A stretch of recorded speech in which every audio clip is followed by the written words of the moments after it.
know what she said, she might just change your life. With us in studio, we have Canadian sleep expert Tracey Ruiz, and we also have Dr. Tharsan Sivakumar, who is an endocrinologist. Now, it's actually Diabetes Awareness Month, right? Yes. But you have a story about how women, and I think we all understand this, they put the needs of others, generally their family, ahead of themselves, and that didn't help with you. So tell people your story. Originally, I'm a sleep doula, and so I was working in people's homes at night, and I'm always into taking care of the families, of course, and my own family as well. I have 2 teenagers. But, when I was about 42 years old, so 3 years ago, I just started not feeling well and using the bathroom a lot more and just feeling, to be honest, I felt pregnant, and I'm done doing that kind of thing. And so one day I decided to borrow my friend's, she had a glucose kit and for her type 1 diabetic daughter, and I checked my sugar levels, and they were quite high. They were 19. What made you think of doing that? I just felt so awful, and to be honest, my parents are both diabetics. I had polycystic ovaries. I was 250 pounds. So I had, I wasn't living the best lifestyle. Plus, on top of it, I don't sleep at night because I'm helping everybody else sleep. Yeah. Well, you've had a dramatic weight loss. How much have you? I've lost about 85 pounds. Wow. And got my diabetes under control. Mm-hmm. So how did you lose the 85 pounds? When I became diabetic, I, of course, spoke to my doctor, and she was fantastic in the sense of putting me on medication right away, and that was, I would say, a lifesaver for me. And she also worked with me on, personally, in the sense of, where my levels were when I was diagnosed, I should have been put on insulin right away. But she said, I'm going to give you a small window of time to see if we can get your sugars to come down. And if that works, that's fantastic. If not, we're going to have to go the insulin route. And so I had to make that lifestyle change. I had to, start eating properly. I had to, instead of working 6 nights a week, I had to go to, working 3 nights a week, and really, exercise and just making a full lifestyle change. And I can't say it's been easy because I lost and gained, and now I've just done this major loss now. So now, how hard, aside from the obvious, but how hard is it to undertake something like that when you are so used to, as a woman, as a mother, putting everyone else out there first? It is very, very hard, and especially, you're running your kids to activities. You've got so much on the go, and so I'm terrible for eating on the go, and that, to be honest, going to a food court, it's awful. Oh, yeah. You even look at some of those, those smoothie places, and you think, okay, that might be a good nutritional choice, but they're like sometimes 500 to 700 calories, and they're full of sugar. And so, especially being a diabetic, I would not even think about stopping there now. And so it's really hard to find stuff on the go, and sometimes even pre-thinking about what, okay, I'm going to be out for this many hours. And so, example for me, I love my protein shakes, and I found that one that has 1 gram of sugar and 30 grams of protein, so that's much easier for me. Now, Dr. Sivakumar, it's not a cookie cutter approach for everybody, is it, when you get a diagnosis of diabetes? How do you tell people, what gauges do you use for different people and how they should handle this? Sure. So the mainstay of treatment of diabetes is really lifestyle intervention. So proper diet, a good exercise regime is really one of the keystones of treatment of diabetes. But at the same time, we recognize that there's a lot of patients that can do everything right, but because of genetic predisposition and other factors, that lifestyle interventions alone might not be enough. So the current Canadian Diabetes Association recommendations are that if we can't get someone at target within about 2 to 3 months, then we really need to intensify treatment. Now, it depends also on where you start out. If you were sick, the way that we just heard at the time of diagnosis, then we might not wait 2 to 3 months. We might give them 2, 3, 4, 5 weeks. And if the sugars are not under control, then we need to start some type of treatment at that point. So, with Tracey, she had the genetic predisposition.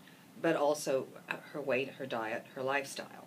So what would have been, like the focused approach would have been just throw everything at her right at once and see how it goes?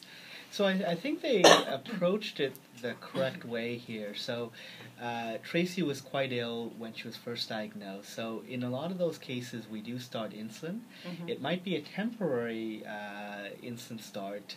We might stop it after we get their sugars under control for a few weeks.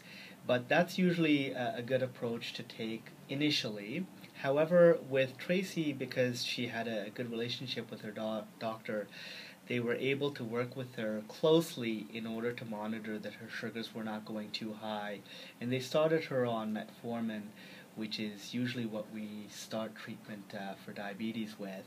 And after about 10 days or so, she was under control, and so they said, okay, we don't need to put you on insulin. So is it on the rise in Canada, across the country? Absolutely. It's on the rise globally, especially so in Canada. Part of the reason for that is we're all very inactive compared to where we need to be. Obesity's on the rise as well. And as Tracey mentioned, there is a scarcity of places where you can get good nutrition, and people are quite busy as well, so fitting in exercise into their daily lifestyle is pretty difficult for some individuals. Mm-hmm. Mm-hmm. So how can you gauge it? I mean, Sharon and I both work out. We were talking about it this morning. I've lost 20 pounds, but how can I gauge properly where my weight should be relative to my size? Because some of the guidelines are just impossible. Like, I mean, technically, they're saying I should weigh like 145 pounds. That's not happening. Yeah. No, it's not. I'm not. I think I would be, too thin then. I know I've got more to lose, but I don't want to get down there. I'd say around like 160 is a good area for me at my age and my height. And some of those scales just seem. Do you use a body mass index? Is that the best way to predict? So it's a little bit controversial what is the best method to use, and I usually refrain from telling patients try to get to this ideal weight, because it's going to be different from person to person, and you can give them any number, but whether they can achieve that or not is another matter. And some people can achieve even better than that, and that might be healthy for them. So what I tell patients to do is to lose as much weight as they can lose safely under the guidance and supervision of their healthcare providers. So let's say that you're starting out and you're 20, 30 pounds overweight compared to where you want to be. I don't tell them lose the 20 or 30 pounds. I say, here's a reasonable amount of weight to lose per week or per month, and approach that way. And however much weight you can lose, that's great. But it's difficult to come up with an exact number because everybody's very different. What they're capable of losing and what's ideal for them is not the same as something you look up on a chart. Right. Yeah. So what would be some of the signs? You said you noticed you were going to the bathroom a lot. To be honest, I would stand at the fridge and I would actually have like a full 1 liter of milk right before my diagnosis. I was just so dehydrated. Wow. And then I'm a person who's just not always going to the bathroom, and I always say I was worse than my mother. I was constantly every hour going to the bathroom.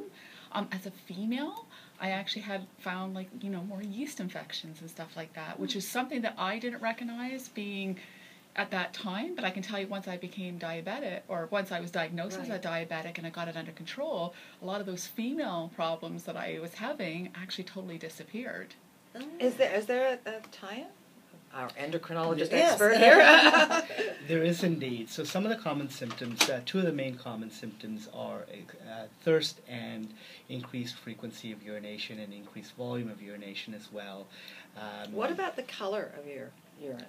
So depending on what's happening right now, the color of your urine might be dilute because a lot of these patients are very thirsty, and so they drink a lot of water and then they urinate, so their urine might be dilute, but you're not going to be able to make a diagnosis really based on the color of the urine. Interestingly, the way diabetes was first discovered is that diabetes causes the urine to be sweet because you're excreting glucose. Right. So they discovered that when people urinated in somewhere in a public place, that ants would go to the urine of some Isn't that individuals and not That's others. because it had to be men because they're missing the bowl, Oh, right? Had to be. But all I was going to say is, like, who was the brave doctor that had a little taste, you know? But that's how they used to tell. I know. I read it like an old historical novel, you know, one of those sort of, you know, a woman saying that the urine tastes sweet just from a taste. That's a problem. So that, but you're obviously not going to go around tasting it. Is there a simple test you can buy if you think? I think the best way to be diagnosed with diabetes is actually to speak to your healthcare provider rather than trying to make the diagnosis yourself. As Tracey did, you could check your blood sugar levels if you know how to, but at the same time there needs to be an education piece surrounding the diagnosis as well. Plus there's a number of other lab tests that you couldn't check yourself at home. So probably the best way to do it is to go to your healthcare provider and have them check. I'm Sharon Caddy in studio with Kate Wheeler and our guests, Tracey Ruiz, who's a Canadian sleep expert, but also someone who lives with diabetes, and Dr. Tharsan Sivakumar, an endocrinologist, and we're learning more about diabetes. Everyone's heard of it, but there's so many things we don't know. And during the break, Tracey, we were chatting about the things that we don't know that you didn't know, and the liver comes into play. Who knew? Yeah, so I'm a non-drinker. You know, very rarely would anybody see me with alcohol. And when I was diagnosed, my liver was equal to that of an alcoholic. And that was like, from the non-drinker, that was... So how does that happen, doctor? So there's a condition with the acronym NAFLD, which stands for non-alcoholic fatty liver disease. And it's something that patients with diabetes are predisposed to due to a number of factors. And someone who has poorly controlled diabetes can make that condition worse. And it can actually lead to a condition called NASH, non-alcoholic steatohepatitis, which is sort of a worse form of NAFLD. And that can actually lead to liver failure as well. So one of the other reasons that it's very important to keep diabetes under good control. The liver is a fabulous organ, though. I actually, in a stabbing attack in the 80s, I lost a third of my liver, but it grows back, which is I gather one of the reasons that alcoholics live so long, because the liver, you know, is a fairly sturdy organ. How much does the diabetes affect the liver? So some amount of this process is reversible, but it depends on how far along they are as well. I mean, if they develop cirrhosis, which is sort of end-stage liver disease, at that point they're probably not going to get a whole lot of recovery. But if they're in their earlier stages of NAFLD, then weight loss, control of their diabetes, as well as their cholesterol, can actually reverse that process. Now, you said, also in the break we were talking, you said that we wanted to talk about young women. Now, young, what age range? Well, I mean, that's, you know, there's no actual classification of what we consider young, but let's say anyone... I'm thinking I'm not in it, though. But let's say anyone between the ages of 20 to 50, just arbitrarily. So, Tracey, you were right in there. Yeah. Okay. But the thing with young women is that their motivations are perhaps different than an older patient with diabetes or men with diabetes. One thing that women are often concerned about is their weight. And we know that as your weight increases, your risk of developing diabetes is worse. And if you already have diabetes, then your glycemic control, your sugar control is worse. And losing that weight will help. And so the mainstay of weight loss, again, is diet and exercise. However, there are also some things therapeutically that we can do. For example, one of the newest classes of medications that we have in Canada is called the SGLT2 inhibitors. And it's a medication, it's an oral pill that you take once a day. The newest one on the market here is Jardiance. You take it once a day, and basically it can help to bring your sugars down. But in addition to that, some patients will also experience some weight loss as well. And so when you're treating a patient with diabetes, if they're a young woman, that's something that often appeals to them, because not only are they being treated for their sugars, but potentially they could lose some weight with the medications as well. Is that what you took? It wasn't out when I was diagnosed. Bummer. But I know. But I'll tell you that, that would have been a big, thing for me in the sense that, if there was something that would help me lose that weight, because I knew that was a dramatic, that was going to be a dramatic change with my lifestyle, is to lose that weight. So what kind of medical, like as far as medicines, what kind of, I guess, regimen do you end up following once you are diagnosed, or is it very, What are very the different? options? So usually you start with metformin as the first-line agent here in Canada, and depending on how ill you are and how high your sugars are, they may start you on insulin right away as well. And it used to be that we put someone on a medication and we allow them to fail, if you will, and then we add on the next medication. And what happens is this is called a serial failure approach, where we keep letting people fail, then we add on the next agent. And what the Canadian Diabetes Association recommends now is that we don't use that approach. Rather, we try to keep people at target all the time. So you add on metformin. However, if your starting sugar is very high, you don't need to stop just with metformin. You might want to add on another medication like the SGLT2 inhibitor, or another class of medications, the DPP4 inhibitors. So that might be a good add-on to metformin. And depending on how they do, for example, like Tracy, if they lost a lot of weight, then we can always scale back on medications. But you can't really scale back on complications once they develop. So once you develop damage to the kidneys or nerves, that process usually does not reverse. So it's better to treat it early and to scale back on medications if you do well with lifestyle interventions, rather than to let things slip. Can you ever scale back to a point where you are literally living with your lifestyle changes as opposed to medicine? Oh, I'm seeing thumbs up over there. Absolutely, and Tracy's a prime example here, who was started on medications, but after having lost a significant amount of weight and making lifestyle changes, she's not on medications That's currently. fantastic. Thank you. That is fantastic. Now, you are a mom, and you mentioned your parents had diabetes. So, as a mom now, you're looking at your kids. Are there things that you can do, or you're training them in lifestyle so that they can perhaps either avoid or push off a diabetic diagnosis? Absolutely. Right from, I was my daughter is exactly like me in the sense that I was nice and skinny and I could eat a big bowl of pasta and stuff like that, where I'm now, and my mom never told me kind of things of, Portion control? portion control and stuff like that, where I'm always reminding my children that. And I also think that we try to make better choices as a family for eating. When I did lose the largest amount of weight, I actually didn't eat with my family for 6 months, which was really hard. I had to have my family come on with saying, okay, you need to help mom get into this lifestyle change. So I actually ate apart from my family because, when you're a mom and you're prepping food, a little pasta here and I got a taste test here, and it kind of adds up. So it was great that my family was so supportive to help me that way. But I'm always telling the kids, and my daughter does love, these, booster juices and stuff like that. And I'm always like, how much sugar's in that? Or here's a better option for you. Well, they said orange juice sales have gone down like 45, 47%, because basically it's just sugar, and I think people are realizing that.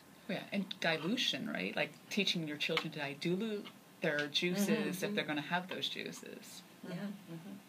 So when you, doctor, we're all about supporting women here, and we're not about fat shaming. No. But when you see, all this stuff on social media about be proud of your body, is there really, in endocrinology terms, a healthy fit that could be considered fat? Like for somebody that is of size, or do you just look at people and go, no, you need to lose it? Well, from a medical standpoint, being overweight or being obese has quite a number of ramifications, from increasing your risk of developing diabetes to different types of cholesterol issues, high blood pressure, arthritis later in life, an increased risk of developing certain types of cancers. So there's a lot of downsides to being overweight. Now, I don't think that women should be ashamed of their body weight, whatever weight they're at. However, there should be some motivation to say that, at least from a health perspective, you really should try to lose the weight and come down to I hate to say an ideal weight, but a weight that is healthy. So when you look at somebody or somebody that is of size, and particularly men, say they carry it all in their belly, is there a difference with where you carry the weight and how it affects you with regard to diabetes? There absolutely is. So we've long known that central obesity, so obesity around the abdomen, is worse in terms of worsening your insulin resistance. And so that's a huge risk factor. However, there's no way to put the weight on in a particular place. I mean, you can't control. It's a genetic. It's under genetic modulation in terms of, are you going to deposit most of the fat in your belly versus your arms and your legs? So it's all in my booty. And this seems to be one of the key differences between women and men as well. Yeah, my Women husband's tend all in his. I swear he's got to lose 12 more pounds, and it's all in his tummy. Yeah. Like if he loses weight anywhere else, I mean, there's nowhere to lose it. It's just amazing how it just sits there. I don't know. I don't know how guys do that. Yeah, this is a genetic thing. I mean, people always ask, how can I lose the weight off of my belly or one particular part of my body? And there's no way to direct the weight loss. It's not that if you exercise that part of your body, you're going to lose the weight from there. So there's no way to control that. Well, we've had a great conversation here, but if people want to learn more and are intrigued now to actually learn more and take that information and use it for themselves, their family, their friends, where's a good place to learn more about diabetes? There are a lot of great resources on the Canadian Diabetes Association website, and if they Google search Canadian Diabetes Association, it'll be one of the first links that comes up, and there are some really great patient resources, and in multiple languages as well. Oh, that's good. That's really good. Thank you very much for coming in and telling us. Thank you. One quick for women in menopause, a quick sleep tip Yeah, from really. the sleep doula. Hello. I don't normally work with adults. Start. I think the key thing is taking control of your sleep and making it a priority. And one of the key things I find is to take your devices and leave them in a different room. And we were talking about the clock earlier. Yeah. If people are always watching their clocks and how the time is ticking away, that they're not sleeping, putting it in another room. So that Then you have to get out of focus on bed to your turn off sleep. the alarm. There you go. Smart. All right. See? She knows what she's talking about. And she looks well rested, too. Thank you. Click the channel subscribe button for full-length interviews and more from What She Said here on YouTube.